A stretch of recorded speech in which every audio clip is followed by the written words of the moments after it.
আসসালামু আলাইকুম। আশা করি সবাই ভালো আছেন। তো ওয়েলকাম করছি সবাইকে। আজকে চলুন আমরা ফিল্টার ফাংশনের কাজ শিখে ফেলি। যেমন ধরেন এইরকম একটা নেম এবং ডিপার্টমেন্টের টেবিল থেকে আপনার অফিসের বস অথবা ভাইবা বোর্ডে আপনাকে বলা হলো যে এই প্রত্যেকটা ডিপার্টমেন্টে কতজন করে আছে সেটা বের করো। যেমন এখানে ফিনান্স, এইচআর এবং সেলস ডিপার্টমেন্টে কতজন আছে সেটা আমাকে খুঁজে বের করতে বলা হলো। সেটার জন্য আমরা ফিল্টার ফাংশন ইউজ করে কাজটা করতে হবে। চলুন আমরা কাজটা করি। প্রথমে হচ্ছে ইকুয়াল লিখে ফিল্টার ফাংশন লিখে সেটা হচ্ছে আমাকে এই রেঞ্জটা আমাদের নেমের রেঞ্জটা সিলেক্ট করে ফাংশন 4 চেপে আমি এই রেঞ্জটা লক করে দিব।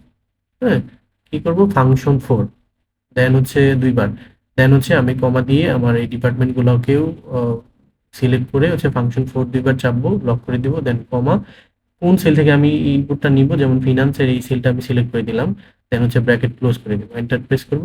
দেখুন আমার হচ্ছে দেখুন নামগুলা খুব সহজেই চলে আসবে। সরি,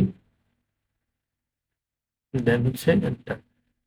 এখানে মনে হয় একটা ইকুয়াল, হ্যাঁ ইকুয়াল দিতে হবে, দেন হচ্ছে এন্টার। তো সেম হচ্ছে আমরা এই বাকিগুলাও একটু দেখি, ড্রাগ করে দেখি কাজ হয় কিনা। হ্যাঁ, দেখুন খুব সুন্দরভাবে, নাইস, খুব সুন্দরভাবে আমরা ডাটা টেবিল থেকে আমরা ডিপার্টমেন্ট ওয়াইজ ডাটাগুলোকে ভাগ করে নিয়ে আসতে পারলাম। তো ঠিক আছে, এইভাবে আমরা রিটাইপ করতে পারবো কোনো ডিপার্টমেন্ট ধরে ধরে আমাদের কাজের চাহিদা অনুযায়ী। তো এই পর্যন্তই, ভালো থাকবেন।